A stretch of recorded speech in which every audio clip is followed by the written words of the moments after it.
If you're looking for another activity to do with your squeeze boxes, making a sediment peel is a great one.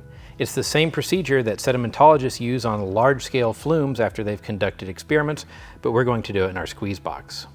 So we're going to put our sediment in and make our section. We're going to then wet it just a little bit so it holds together, and take these thumb nuts off to remove the side panel. Then we'll use tape to create a peel and remove just that first layer of sediment so we can put it on a piece of paper and have a record of our experiment. Now, of course, they could do something like sketch this in their lab notebook or take pictures and make scale drawings, and they should indeed do that. But sometimes this is a nice way to preserve the structure. You can just take a little bit of water and dampen the sand slightly. We don't want to erode too much away here. And we really want to focus primarily up front in the box. I poured a little bit too fast there, so we got a little bit of erosion.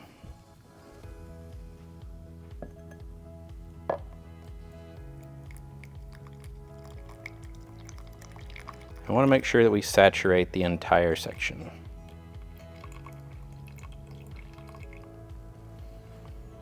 We can see that it's going through the purple layer now.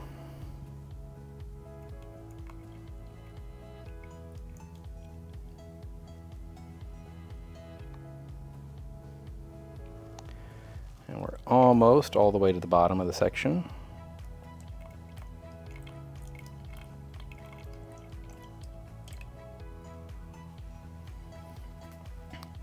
And now what we need to do is delicately turn the box on its side, and we'll use some packing tape to try to get a copy of this section.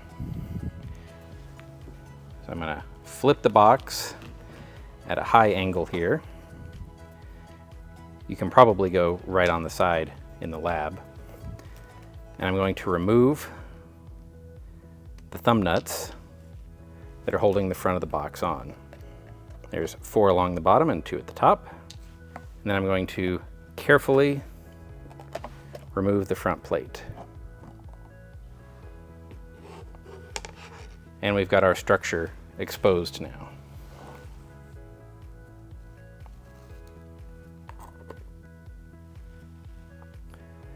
So now I'm going to take some packing tape. I'm going to lay this down very gently. I'm going to take some packing tape and a piece of notebook paper.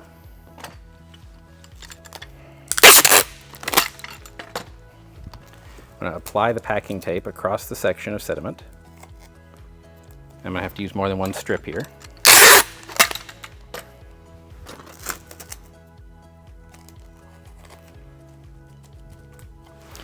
In fact, I think I'm going to use 3 just to make sure I get a nice section all the way down.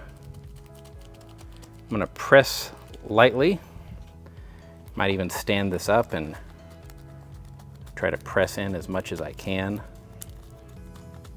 Make sure we get grains stuck on the tape as much as possible.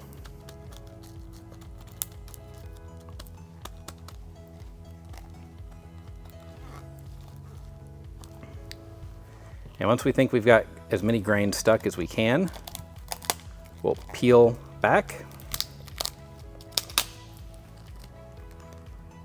and stick it to our notebook paper. And you can see that we got a representative section of this. You can play with the amounts of water. This might have had just a little bit too much water on it, so it didn't stick to the tape as well. But you do want it to maintain that sandcastle-like consistency so it doesn't all just fall out when you try to take the peel and remove the front panel. So it takes a little bit of practice to get a good peel, but this is a great way for your students to capture the actual structure that they achieved. And it's something that real researchers do. At the St. Anthony Falls Laboratory, Dr. Chris Paola's research group makes peels that are many, many feet long and many feet high from flume experiments. Don't forget to check out our documentation for resources like free editable lab activities that you can use in your classroom, as well as subscribe to our mailing list for updates, tutorials, sales, and more.